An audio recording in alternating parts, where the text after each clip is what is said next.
Então, boa noite. Vamos à nossa palestra da noite.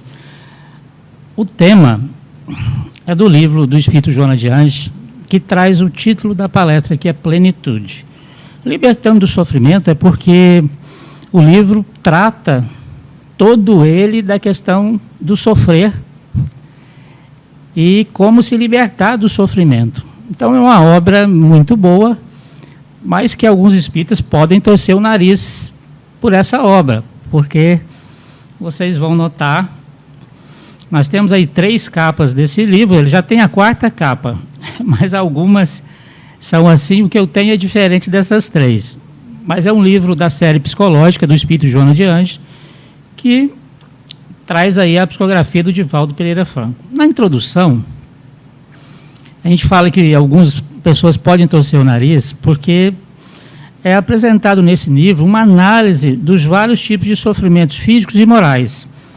A Joana de Anjos, ela faz uma análise dos aspectos do sofrimento conforme a visão budista e a cristã, propondo a solução espírita, convidando-nos ao autodescobrimento, à vivência evangélica, ao comportamento lúcido advindo do estudo e da ação iluminativa na trilha da caridade, então, fraternal.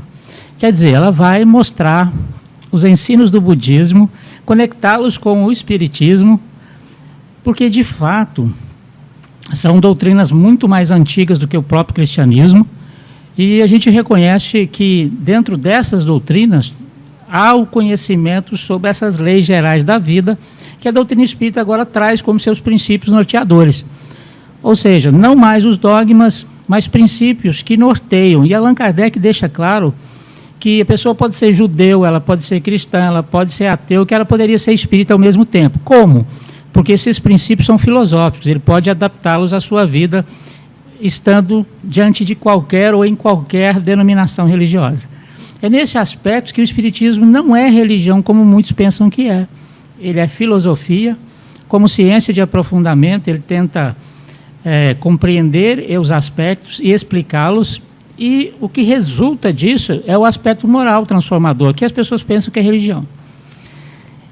Mas não, é moral. Então, se a gente tivesse um jeito de entender isso, seria entender como moral e não como religião. Como religião, chegou no Brasil e pegou aqui inúmeras pessoas que eram cristãs e que começaram a fazer uma mistura desse cristianismo com a doutrina espírita, não entendendo a sua libertação total, que libertava de todos os dogmas, de todas essas pressões, de tudo que nós já estávamos habituados dentro de algumas denominações religiosas. E isso tem se repetido ao longo dos anos, e a ideia, então, desses espíritos é libertar esse pensamento. Sofrimento. Ela começa trazendo essa introdução dos Upanishads. O livro dos Vedas, escrito pelos Upanishads, é um livro que você deve gastar pelo menos 30 anos para lê-lo todo. Um capítulo desse livro, nós conhecemos aqui no Brasil, chama Bhagavad Gita. Ele ficou muito conhecido no Brasil, um capítulo, aliás, um trecho de um capítulo, veio conhecer esse livro através das músicas de Raul Seixas e Paulo Coelho. Então, o Gita era baseado, então, no Bhagavad Gita, que é um trecho, o Upanishad é gigante, lendo todo dia 30 anos. Então, são conhecimentos milenares. Então, ela diz, sofrimento, que é o primeiro capítulo. Senhor, ajuda-me a transitar da treva para a luz, da mentira para a verdade e da morte para a imortalidade. Isso está presente dentro da doutrina espírita, estava presente no cristianismo com Jesus e não aparece nas religiões, na transformação religiosa que veio depois do Cristo. Não aparece dessa forma, a imortalidade como uma sequência da vida do indivíduo na Terra, mas aparece no cristianismo uma imortalidade conectada a um céu ou a um inferno. Então, é uma imortalidade bem diferente da continuidade. Na variada origem, na gênese do sofrimento, todo esforço para mitigá-lo sem a remoção das causas não logrará senão paliativos e adiamentos. Mesmo quando alguma injunção premia o enfermo com a súbita liberação, se a terapia não alcançou as razões que o desencadeiam, ele transitará de uma outra problemática sem conseguir a saúde real. O que acontece isso muito são nos ditos tratamentos espirituais. Allan Kardec, no livro dos médiuns, ao estudar sobre a mediunidade de cura, ele diz que o médium pode curar alguém pelo toque até sem ele, pela sua proximidade. E nós temos aí a diversidade de espíritos que trabalham com curas biológicas nas instituições espíritas e médiuns com esse potencial. Só que o que os espíritos nos representam, assim, pode acontecer uma mudança, a retirada daquela situação de causa de sofrimento? Pode. Mas se você não tiver, ou seja, quite com a lei de ação e reação, com a lei divina, vai voltar em outro lugar. Isso fica claro numa fala do Chico Xavier com o Zé Arrigó. O Arrigó manda uma mensagem para o Chico dizendo que o Dr. Fritz disse que era para ele ir lá na sua cidade, que ele operaria o olho do Chico. Chico responde, agradecido e muito educado, que o Espírito Emmanuel havia lhe advertido que o problema no olho é uma situação kármica e que, sim, ele poderia ser curado, mas a doença apareceria em outro órgão, porque o Chico ainda devia a lei. Aí ele disse, é melhor eu ficar com o olho assim, que já estou acostumado, tem mais de 20 anos. Quer dizer, é isso que muitas pessoas às vezes não compreendem em busca da solução de um problema de saúde. Às vezes o problema de saúde é a solução para muitas coisas na esfera do espírito. Compreender isso é um dos pontos mais difíceis que nós temos. Por isso é a nossa fala da noite. Então, fugir, escamotear, anestesiar o sofrimento são métodos ineficazes. Mecanismo de alienação que postergam a realidade, somando-se sempre com a sobrecarga das complicações decorrentes do tempo perdido. E muitas vezes há um tempo sempre perdido. Pelo contrário, uma atitude corajosa de examiná-lo, o problema em si, e enfrentá-lo, representa valioso recurso de lucidez com efeito terapêutico propiciador de paz, que Joana de Anjos chama isso de a resignação dinâmica. Resignação é a compreensão do processo, é dor sem sofrimento. Esse sofrimento aqui não é o de passar por, mas é o que está ligado sempre à reclamação, à lamentação e tal. Então, a resignação dinâmica é que quando a gente fala em resignação, muita gente, até mesmo aqui, eu tenho que estar falando isso direto, até com meus amigos que estão aqui há muito tempo, porque esquecem disso. Resignação não é aceitação e paralisia, inércia. Resignação e aceitação é compreensão. E ela tem que ser dinâmica, você tem que estar em ação, senão você não vai resolver seu problema. Ah, eu aceitei o meu problema. Aceitou, tá bom. Você compreendeu? Então, age para melhorá-lo. Age para solucionar. E essa é a proposta que ela traz. A resignação dinâmica, isto é, a aceitação do problema com atitude corajosa. Quem é o indivíduo corajoso? É o indivíduo que, mesmo com medo, ele vai lá e faz. Não é o indivíduo sem temor, aquele que não tem medo de nada. Esse é perigoso para ele mesmo. O corajoso é o indivíduo que, mesmo tendo receio e medo, ele vai lá e faz. Ou seja, ele vai além do seu limite, ele ultrapassa o limite do medo e vai. Uma atitude corajosa de o enfrentar e remover a causa, representada, avançado passo para a solução. Eu tenho um problema que me causa sofrimento, eu tenho então que vasculhar isso, achar o que é e tentar solucionar a causa. A maioria das doenças são tratadas pelas reações que ela apresenta e não pela que causou. Então, muitas vezes, nós somos tratados na superfície dos problemas, até na parte biológica. Então, você imagina isso no campo do espírito. Quantas vezes a gente não quer mexer lá, naquela situação de sofrimento. Aí ela traz, no segundo capítulo, a análise do sofrimento. E a gente vai trazer isso aqui.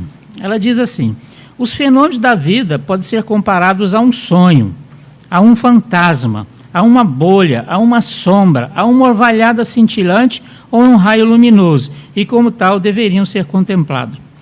Essa é uma fala do Buda, o Sutra Imutável, onde ele fala sobre a necessidade de observar a vida como algo fabuloso. E a gente muitas vezes não faz. Por que o Buda fala isso?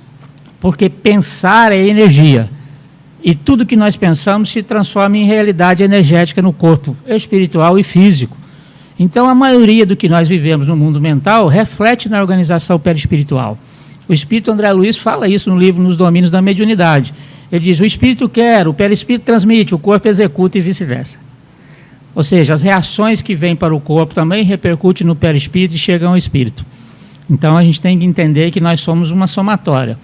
Os estudiosos disso falam que nós somos um feixe de luz, um feixe de energia. Então, nós somos todo um composto aqui que a gente nem se quer. E quando a gente fala de corpo biológico, o corpo é formado por mais de 70% de água, que é um dos maiores condutores de energia. Então, nós estamos todos conectados aqui nessa formação, nessa corrente energética violenta. Por que ela fala do Buda? Ela fala do Gautama, Siddhartha Gautama. O Gautama era um príncipe, onde o pai e a mãe, o rei e a rainha, tentavam livrar ele do sofrimento. O que eles faziam? Como a Índia viviam, ou ainda até vive, mesmo que no papel não seja assim, uma situação de castas, eles eram os nobres, você tinha a casta lá mais pobre, feita da sola do pé da divindade, ou seja, os párias. Então, ele não era um pária, ele era um príncipe. Então, ele não via ninguém, nem velho perto dele, nem doente. Então, só as pessoas saudáveis cercavam esse príncipe. Um dia, ele foge e se encontra, então, num festival e ele dá de cara com um velho e com uma pessoa que estava morrendo. E ele achou estranho demais aquilo que está acontecendo.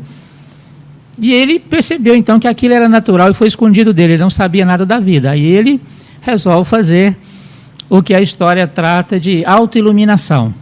Então, o Gautama, nesse processo de autoiluminação, ele começa a falar do caminho do meio. Então, ele fala que para tudo é o caminho do meio. Essa é a base do budismo. Nem mais a austeridade cruel, nem as dissipações comuns, mas o equilíbrio da meditação. Então, ele achava, então, que, primeiro, era para ser austero contra as coisas, deixar disso, deixar daquilo. Depois, ele entendeu que precisava ter um caminho mediador para tudo, ou seja, um equilíbrio para as coisas. Quando ele entendeu isso, ele traz uma das coisas mais fabulosas que a doutrina espírita contempla na sua verdade, para a gente ver que está tudo conectado, as 4 nobres verdades. E essas 4 nobres verdades estão relacionadas ao sofrimento. Eis a razão do Espírito Joana de Anjos tratar disso aqui nesse livro. Ele diz, a verdade do sofrimento, que é uma das nobres verdades que ele faz. A verdade da origem do sofrimento, a verdade da cessação do sofrimento e a verdade do caminho que leva à cessação do sofrimento. Então, quando o Buda começa a lecionar o caminho do meio, ele começa a apresentar para os seus discípulos essas 4 nobres verdades, que vão desencadear em outros ensinamentos e tal.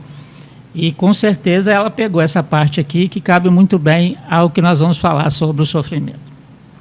Então, a verdade do sofrimento. Segundo Gautama, o sofrimento... a verdade do sofrimento se divide em 3. O sofrimento do sofrimento, o sofrimento da impermanência e o sofrimento resultante dos condicionamentos.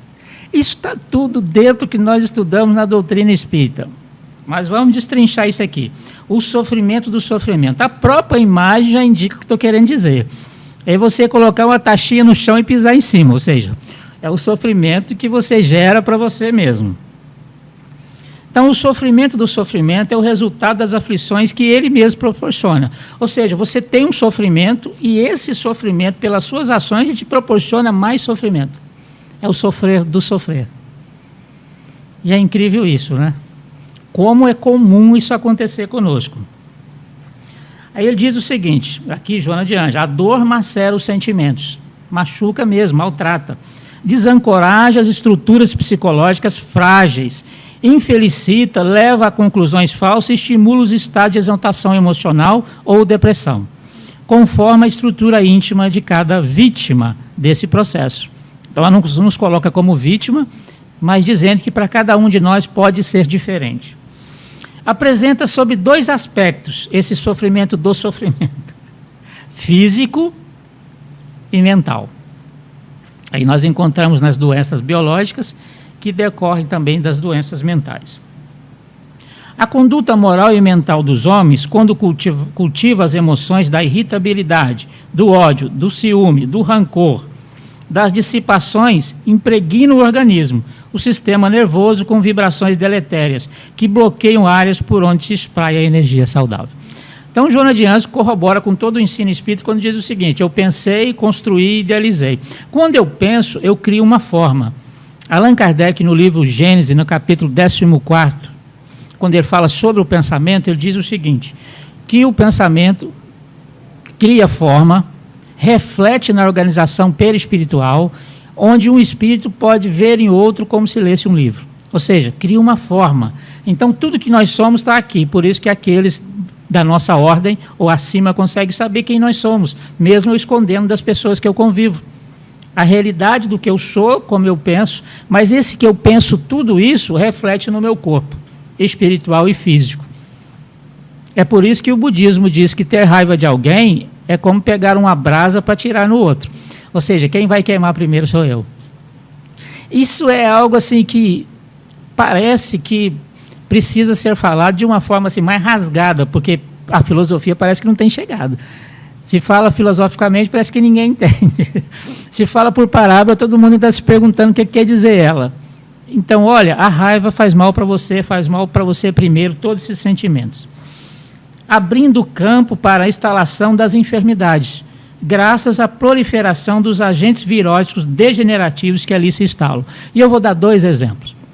O espírito André Luiz fala no livro Evolução em 2 Mundos, que nós trazemos para a encarnação os vírus em estados latentes de todas as doenças, podendo proliferar ou não de acordo com as nossas escolhas, com o nosso padrão emocional, mental. Então isso é sério. E o espírito Joana de Anjos traz um caso relativo ao uso do preservativo. Ela diz o seguinte, que o látex é medido por microns. E o látex do preservativo, ele tem 0,3 microns. E ela diz que o que impede o HIV, o vírus da AIDS, não é o látex. O que impede é o estado vibratório do indivíduo. Porque o vírus da AIDS tem 1,5 micron. Ele é a metade do furo do látex. Então, camisinha para todo mundo, sexo à vontade, mas seguro. Seguro para quem? Compreendem, então, que o nosso estado vibracional, ou seja, as leis que regem a nossa estadia aqui, o nosso processo kármico, a lei de ação e reação, está inclusa nesse processo. Mesmo com o preservativo, você corre o risco, de acordo com esse espírito. A ciência médica vai dizer, não, que é impossível e tal. As tensões físicas, mentais e emocionais são igualmente responsáveis pelas doenças. Sofrimento que gera sofrimento. E é incrível como que gera. É o sofrer do sofrer. E quando a gente inclui a lamentação e a reclamação, pronto. Aí nós geramos sofrimento nos outros que estão à nossa volta. Além de nos fazer sofrer. Então eu trouxe aí um quadro, por exemplo, das emoções primárias. Se nós pudéssemos fotografar o perispírito, essas cores são das zonas ativadas, cores quentes e menos ativadas, cores frias. Cores frias quer dizer que você está adoecendo. Então a gente vai ver aqui, ó, raiva, né, dos centros de força umbilical para baixo, genésico e tal, do gástrico para básico, do medo, o nojo, a felicidade, a tristeza, a surpresa e o neutro. A neutralidade nesses campos pode ser muito pior. Ou seja, são indivíduos que têm muita frieza e registram um potencial de estimular o surgimento de muitos vírus. As partes mais avermelhadas é quando os processos aí que a gente tem, ó, de medo, primeiro, raiva e tal, você vê que houve uma divisão. O medo, ele vai eliminando a iluminação. Olha a felicidade, como a pessoa está toda laranjada, está limpa dessa impureza, né? Então, ser ou estar feliz, ou seja, como você está mentalmente, o estado que você está, vai fazer com que você melhore até mesmo uma doença. E tem pesquisas científicas a esse respeito. Trouxe isso aí só para a gente ver. Porque os afetos, por exemplo, exprimem através das emoções. E esses afetos geram as emoções, por consequente, e as emoções e os sentimentos nascem das emoções. A palavra emoção, ela vem do latim emover, ou seja, mover para fora, né, sair de nós. Então é visível quando o indivíduo está diante de um fator emocional. Por quê? Ele está dramatizado, está aparentando para todo mundo. vermelho de raiva, verde de fome, é assim que a gente costuma dizer. Tal, roxo de vergonha, sei lá, tem várias denominações, mas fica visível. Mas o sentimento que nasce dessa emoção, eu não gostei, agasalho isso dentro de mim, começo a trabalhar isso, esse processo de rancor, de raiva, e gera o sentimento que gera é o de ódio. O ódio já a gente esconde, eu não demonstro ódio. Posso estar próximo da pessoa, mas ele está alimentado internamente e ele vai, se a outra pessoa estiver no mesmo processo de sintonia, tudo o que eu emitir a ela vai chegar. E as comprovações disso são inúmeras. As causas profundas das doenças, portanto, estão no indivíduo mesmo, que se deve autoexaminar, autoconhecer-se, a fim de liberar-se desse tipo de sofrimento. Então, quando Jesus fala que nós somos deuses, capazes de fazer coisas que ele fez e muito mais, a gente não acredita de jeito nenhum. Mas quando a gente pensa que nós somos deuses, ou seja, melhor do que o outro, nós acreditamos.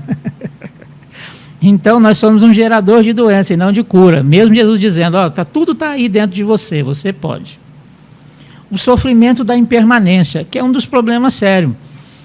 O budismo traz uma frase mais ou menos assim, é complicado, por exemplo, alguém apegar-se a alguma coisa diante de um universo eternamente mutável. Como estar apegado em algo se tudo muda? Ou seja, é uma incoerência, mas vamos ver da impermanência. De imediato, o prazer gera sofrimento. Joana de Anjos, então, trabalha aqui as questões do prazer. Pela busca do prazer, ou seja, de estar num ambiente gostoso, de proporcionar invenções que nos trazem conforto e prazer, está relacionado com isso, nós vamos construindo coisas sim, mas muitas vezes em busca desse prazer nós geramos o próprio sofrimento. O cotidiano demonstra que a busca insaciável do prazer, quando ela foge do equilíbrio, constitui um tormento que aflige sem compensação. Aí ela prossegue. Quando se tem a oportunidade de fruí-lo, a pessoa fez de tudo para adquirir ou ter determinada coisa que lhe dê prazer. Ela constata que o preço pago foi muito alto e a sensação conseguida não recebeu retribuição correspondente. Seja nos campos do sentimento, da paixão biológica, seja nos campos da conquista, onde o indivíduo às vezes trabalha 30, 40 anos para obter determinada coisa que vai lhe trazer um certo prazer e quando ele adquire aquilo não mais lhe interessa. Já mudou o foco do que ele queria, ele quer muito mais. E essa busca do querer muito mais gera vontade de outras coisas.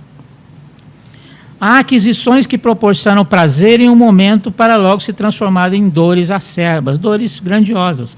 É o responsável por esse resultado, é a ilusão. Eu construo uma ilusão de que aquilo vai me fazer feliz. Por exemplo, quando eu adquiro aquilo, eu não fiquei feliz. Aí eu vou trabalhar outra coisa. Eu vou gastar toda a minha encarnação em busca de algumas coisas que, no final das contas, eu vou perceber que...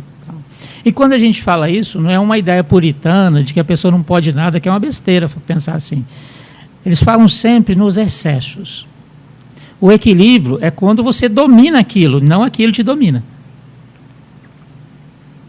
Joana de Anjos diz que o problema em relação a isso não é ter ou deixar de ter. É como você se comporta, tendo ou não tendo aquilo. Você se comporta com bem? Você está harmonizado? Você está tranquilo? Porque se tiver, não tem problema algum, ter ou não ter. O problema está em como você trabalha isso. A maioria dos sofrimentos decorre da forma incorreta, porque a vida é encarada. Na sua transitoriedade, os valores transcendem ao aspecto e à motivação que geram prazer. Como que o indivíduo vê a vida? Se ele vê a vida do nascimento à morte, a visão dele de materialidade, de conseguir coisas aqui, de ter poder sobre os outros, está dentro do que ele pensa. Para o indivíduo, então, que tem uma visão de imortalidade, esse entendimento não cabe.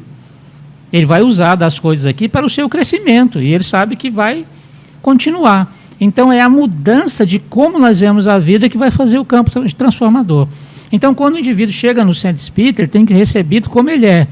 E na medida que ele vai entendendo, isso confronta o que ele é, porque ele tem que não aceitar, ele pode dizer que não aceita, que não entende, que isso é errado, confrontando com o que ele é e com o que ele recebe, até o ponto que ele entende isso. Quando ele não é permitido que ele discorde, que ele, então, diga que não aceitou, que não admite, nós não podemos auxiliá-lo muito, porque não permitiu que ele fosse ele mesmo naquele momento. E aí ele não consegue aprender aquilo que você traz como verdade, porque para ele não é. Então é difícil para algumas pessoas entenderem. Então, é só com o tempo mesmo ela perceber essa mudança de como ela pensava para como ela vai ser. Então, quando entra alguém aqui que diz que é ateu, eu falo, oh, que bom, né? E a pessoa fica assim, né? Como bom, né? Porque todo mundo diz que não é bom, eu falo, é bom porque você é ateu, porque não aceita o Deus que te apresentam hoje, não é? É, então nós também não. Esse Deus apresentado aí nós também não queremos, nós queremos outro.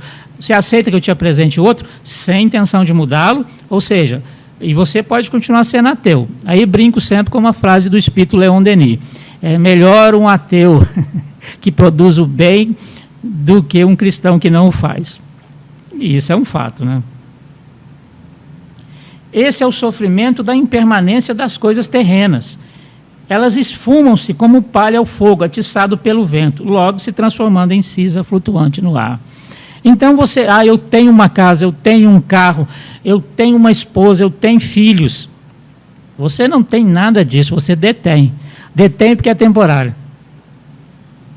Então, se você entende que eu detenho, que eu sou um usuário dessa afetividade, da proximidade familiar, um usuário dessas coisas, eu vou cuidar delas o melhor possível, ou seja, dentro daquilo que eu quero, sabendo que vou ficar sem elas por um tempo, mas vou poder ter outras oportunidades. Agora, quando isso eu tenho, é o sofrimento da perda. Aí é a impermanência, o indivíduo não entende porque ficou sem. Isso com relação a pessoas. A gente vê isso na questão da morte, com relação a bens, que trazem muito sofrimento para muita gente. A maioria das coisas que planejamos não sai como planejado. Nesse planeta, não. Somos contrariados todo o tempo pelo que queremos e pelo que conseguimos.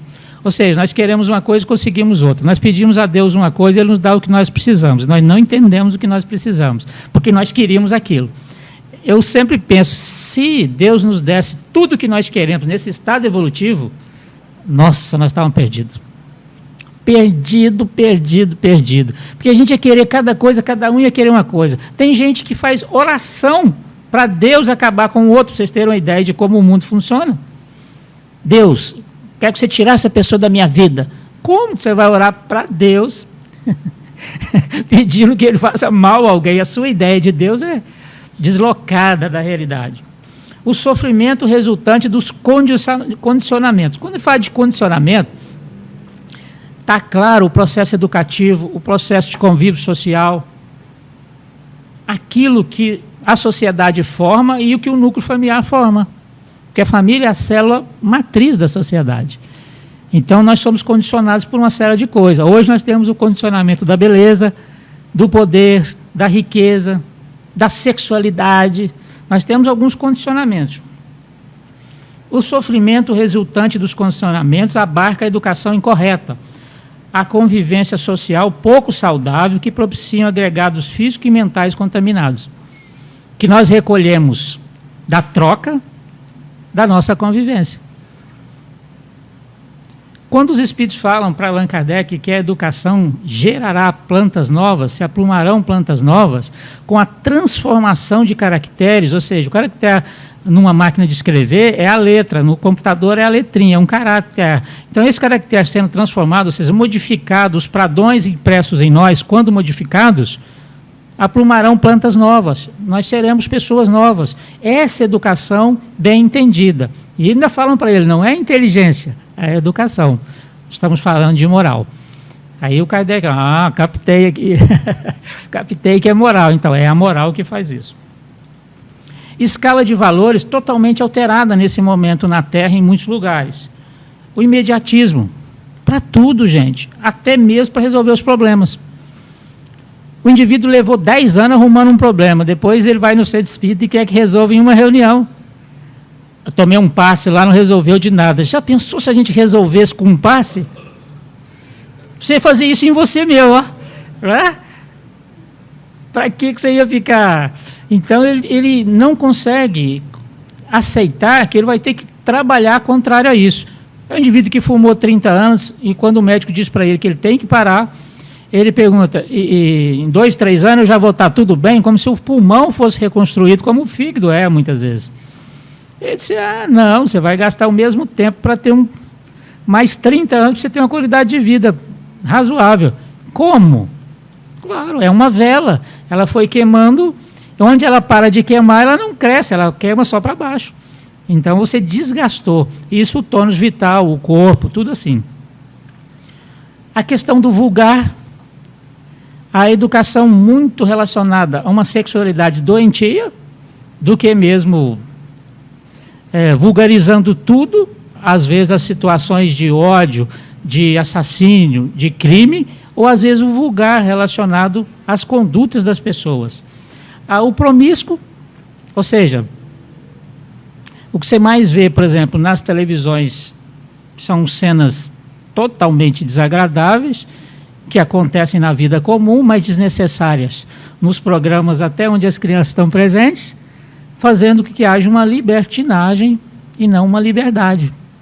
Então, muitas vezes as pessoas depois não entendem por que aquelas crianças são tão erotizadas, numa fase tão infantil, e não entendem por que hoje as pessoas saem e ficam contando com quantas pessoas elas vão ficar na noite, quantas pessoas beijaram, quantas tal.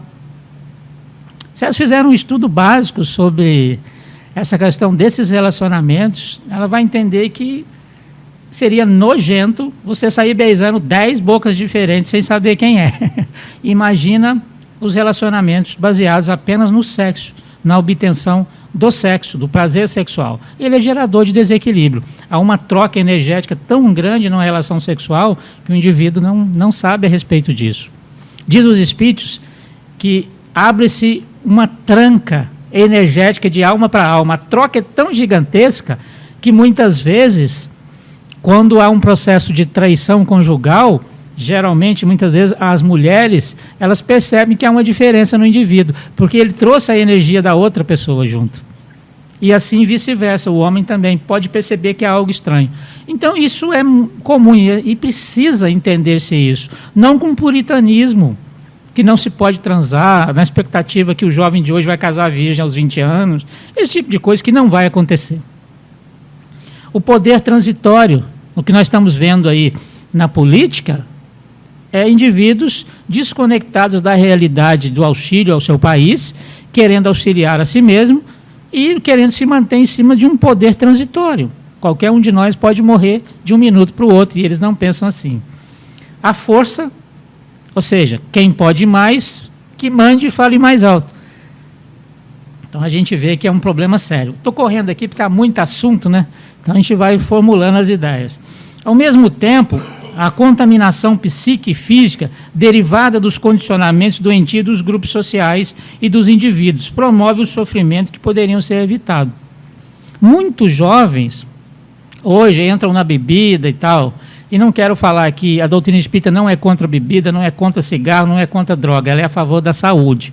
Então é o indivíduo que escolhe manter-se mais saudável ou não. Ela não fica dizendo que você não pode isso ou não pode aquilo. Uma doutrina de livre-arbítrio não diz não pode. Ela não diz. Quem diz somos nós, os espíritas. Quer dizer, sem entender ainda. O que a gente tem que dizer para as pessoas é que ela tem que escolher o melhor para ela. E se ela acha que o melhor é aquilo, a gente vai explicar a consequência disso, deixar ela escolher, o livre-arbítrio dela. Mas muitos jovens vão porque eles querem estar num grupo social. Eu conversei com muitos jovens que diziam assim, às vezes eu bebo, nem gosto muito, mas eu bebo porque se eu não beber, eu fico fora do grupo. Há uma pressão social. Você vai enxergar isso quando você bebia junto com seus amigos e um dia você diz que não bebe mais. Você vai ver a pressão que você vai sentir. Eles vão dizer, mas vamos lá, é a última, vamos ficar te forçando a algo. Você tem que ter força para não entrar naquela jogada. Mas por que você precisa, então, dessa bebida para fazer parte? Porque você não consegue adquirir felicidade, então, sorrir, ter coisas sem a droga e sem a bebida? Mas aí fica mais difícil. Então, é um trabalho mais pessoal. Origens do sofrimento. Os sofrimentos produzidos por causas anteriores são sempre como os decorrentes das causas atuais. É igualzinho. Uma consequência natural da própria falta cometida, seja anteriormente, seja agora. É consequência. Sempre é consequência. Quer dizer que, em virtude de uma rigorosa justiça distributiva, o homem sofre aquilo que fez os outros sofrerem.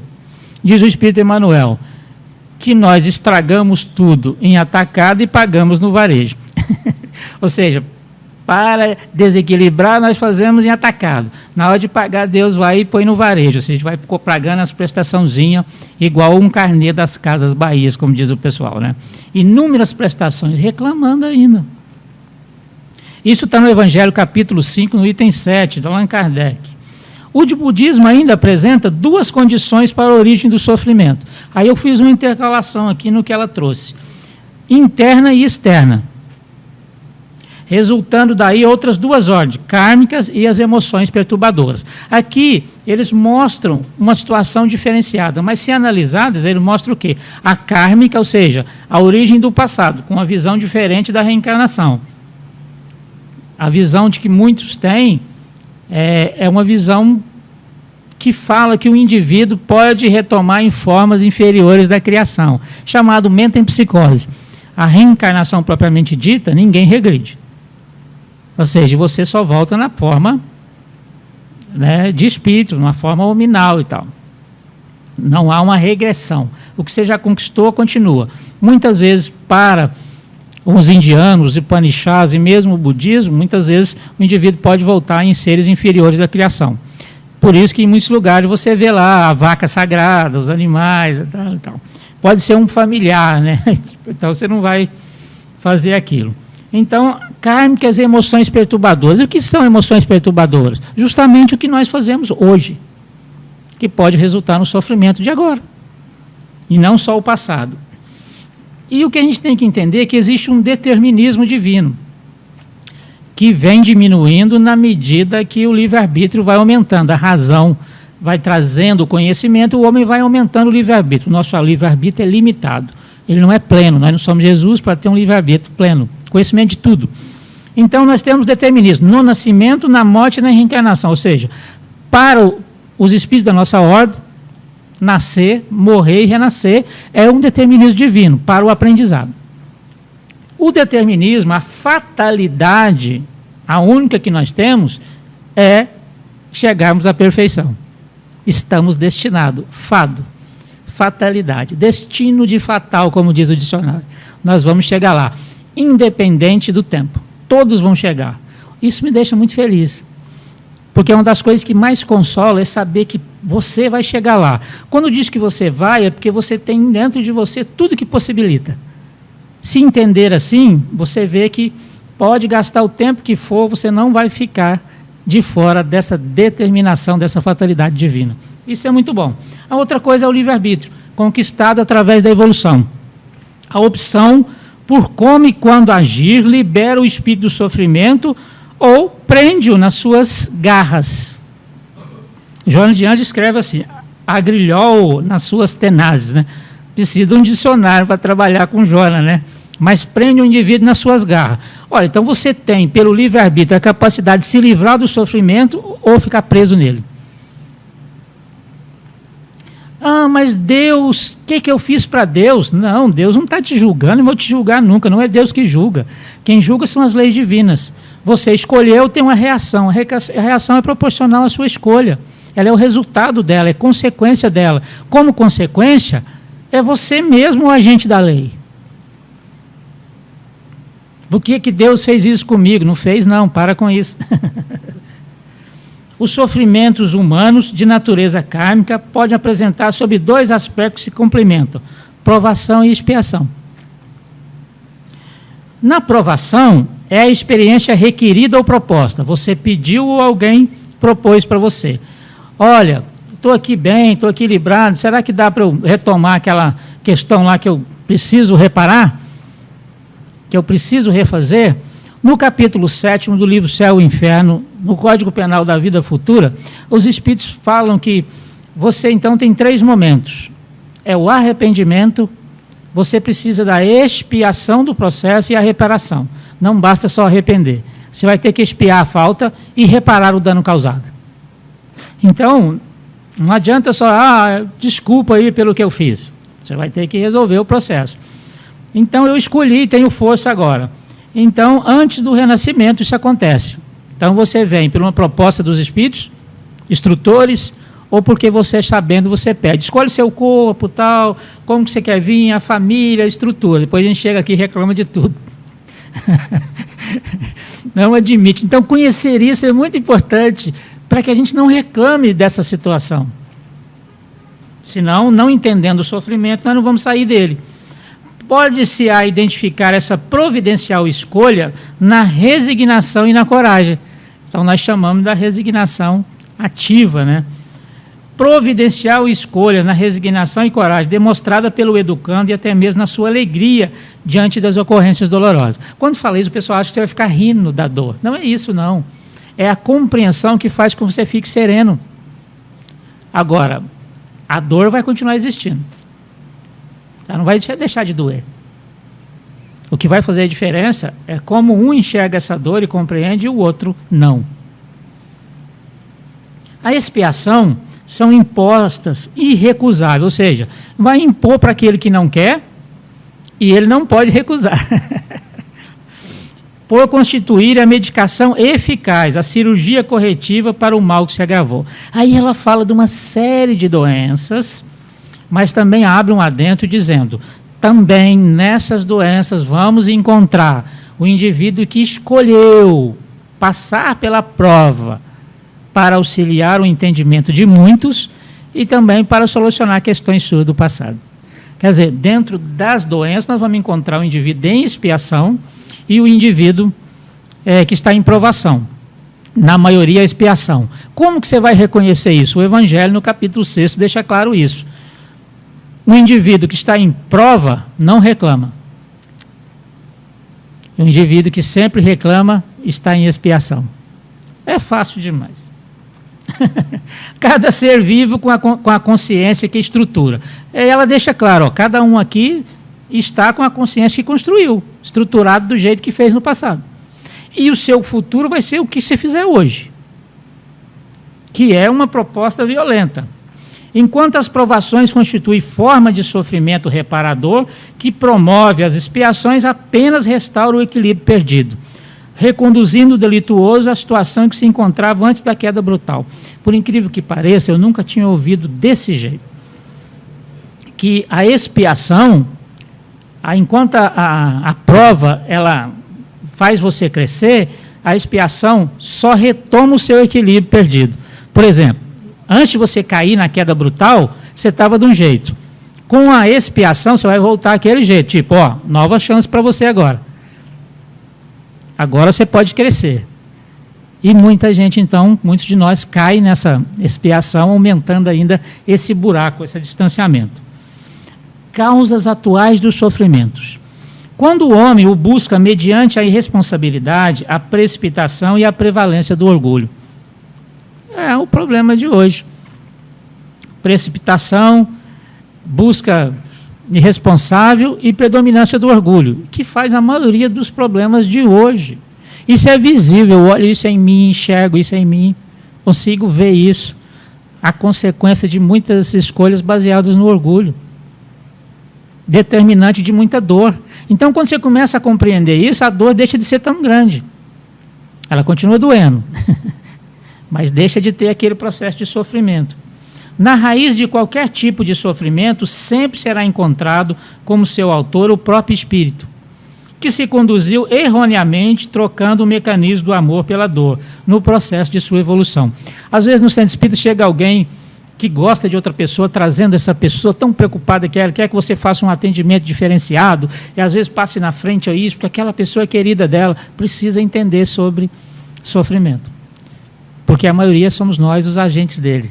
E é preciso um aprendizado diferenciado para cada um. A raiz do ensinamento é o mesmo.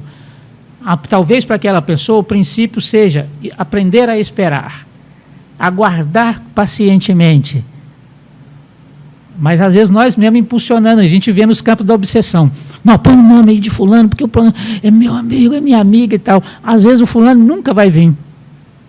Eu fiquei no centro espírita uma vez que durante 2 anos punha o nome de uma família para obsessão. Só vinha espírito, só vinha espírito, só vinha espírito. Aí um dia eu perguntei, gente, e a família, quantas vezes ela vem aqui por semana? Não, nunca veio não. Ué, e quem é que bota esse nome aqui? Ah, são meus amigos. Oh, pô, me desculpe, né? Você tem que tomar um rala. Bom senso fugiu totalmente. Porque os espíritos falavam assim, vocês botam o nome aqui, a gente chama a gente, traz a gente, mas eles estavam lá ontem, lá, ó, enchendo a cara, brigando, bebendo e falando mal dos outros. Aí foi o dia que eu perguntei, quantas vezes essa família vem aqui no atendimento, passa por aqui? Nunca veio. Eu falei, nossa, será que não estamos gastando o nosso tempo? E a gente precisava focar em outras famílias que estão vindo aqui. Foi quando comecei a tomar outras decisões nessa caminhada. Porque estava uma coisa assim, muito do personalismo das pessoas em torno dos tratamentos das coisas. A dor tem o papel de reconduzi-la ao amor de onde se afastou.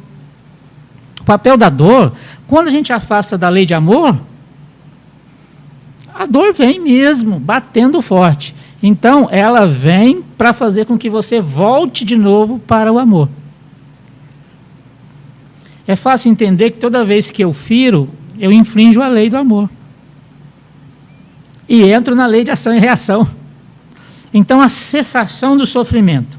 O homem tem que lutar com o problema do sofrimento e não com o sintoma. O sofrimento precisa ser superado. E o único meio de superá-lo é suportando-o. Aprendemos isso com ele, o Cristo. Quem escreve isso é o Jung. Está muito dentro do que a gente entende de espiritismo. Tá? Joana de Anjos que pôs isso aí. Isso aqui são minhas conclusões assim, a respeito dessa temática. Saber quais são os sofrimentos. O que me tem feito, o que me traz sofrimento hoje? O que causa esse sofrimento? O porquê que eu estou sofrendo e para que esse sofrimento está acontecendo? Quais as razões de manter isso em mim? Aí eu vou interiorizar esse conhecimento, ou seja, compreendi isso, eu tenho que interiorizar. Interiorizar é quando sai do campo da reflexão e entra no campo da prática. Ou seja, eu comecei a agir entendendo isso. Aí a gente volta lá na resignação ativa. Compreendendo e agindo, eu vou me libertar do sofrimento. Caminhos para o cessar do sofrimento. Qual é a finalidade da encarnação dos espíritos na questão 132, pergunta Allan Kardec. Deus a impõe com o fim de levá-los à perfeição. Aí ele diz que para uns é expiação, para outros missão, é claro que isso tal. A finalidade é propor sempre o indivíduo aprender, a caminhar para o melhor. A reencarnação tem função pedagógica e não punitiva. A gente vem aqui para pagar. Pô, eu sei que a gente está até aqui para pagar, mas a proposta da reencarnação não é punição a ninguém. Pagamento não é punição. Pagamento é dívida feita, adquirida. Não é punição. Tudo acontece comigo, só eu. Não. A Terra tem 7,3 bilhões passando por campos de prova e expiação. Não é só a gente, não. A cessação do sofrimento reside, então, no amor. Aí, como aprender a amar?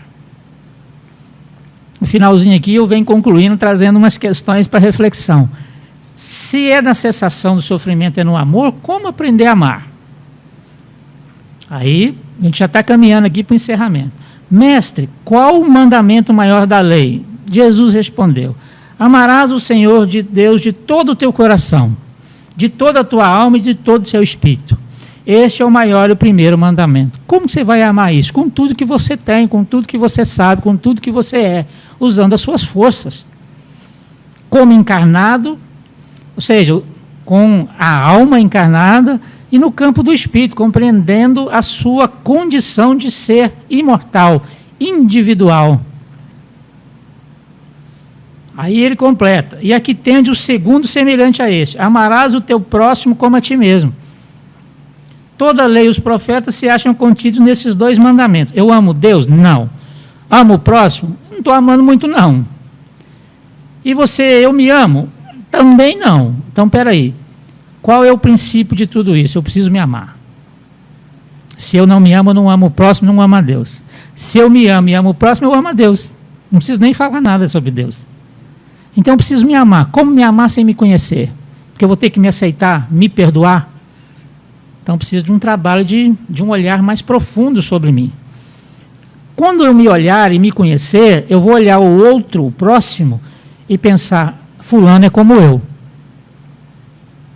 Aí eu vou entender que nós estamos aqui imperfeitos, destinados à perfeição. Eu e ele, não só eu.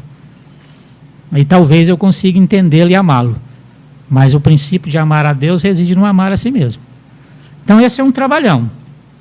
Caminhos para a saúde e autocura. Joana diz que destaca o altruísmo. Quando você passa de olhar só para você e passa a olhar o outro. É o princípio. Ela diz assim, o altruísmo é a lição viva da caridade. Expressão superior do sentimento de amor enobrecido. Abre as portas à ação, sem a qual não teria sentido sua existência. Quando você passa a olhar o outro e agir em favor não só de si, mas do outro, você abre as portas da caridade na sua vida. Abrindo as portas, a gente está caminhando em destinação ao amor. Fazeis aos homens tudo o que queirais que eles vos façam, pois é nisso que consiste a lei e os profetas. O caminho do amor e a cessação do sofrimento e a cura está nesse processo aqui, ó. Fazer ao outro o que você quer para você. É lei básica. Se nós conseguirmos fazer isso, nós estamos livres do sofrimento. Em breve tempo. Fazer ao outro o que eu quero para mim. Enquanto eu estou fazendo para mim e não quero para o outro, ou eu quero para o outro o que eu nunca quero para mim, nós não vamos conectar a lei de amor, que é um processo bastante interessante. Quem medita retamente, crê, quer, fala, opera, vive, esforça-se e pensa com retidão. Adquire os valores indispensáveis à salvação. Nesse estágio, a pessoa doa-se e já não mais vive, sendo Cristo, entre aspas, que vive nela, conforme afirmou o apóstolo Paulo. Logo, já não sou eu que vive, mas o Cristo que vive em mim. Então, liberta-se, por fim, do sofrimento. Então, para o Cristo viver em nós, é preciso que eu pratique o crer, o pensar, o agir, o falar com altruísmo. Eu vou me libertar do sofrimento. Então, libertar do sofrimento é uma ação de amor. E enquanto eu não querer enxergar o amor nessa relação, eu vou sofrer. Queridos, eu desejo uma linda noite a todos nós, uma feliz semana. Eu sei que quando eu falei que ia falar sobre sofrimento, muita gente torceu o nariz, porque muita gente não quer encarar as razões do sofrer, então não vai se libertar. Elas vão frequentar centro espírita ao longo dessas décadas aqui e vão passar para o outro lado do jeito que saíram daqui. E vão retornar de novo até encarar a razão do sofrer. Entendendo que sofrimento não é punição. O sofrimento são as coisas que nós passamos para o aprendizado. E aí cada um cabe aprender com isso. Então, que tenha sido bom para todos os mundos, como para todos, como foi para mim esse aprendizado. Muito obrigado.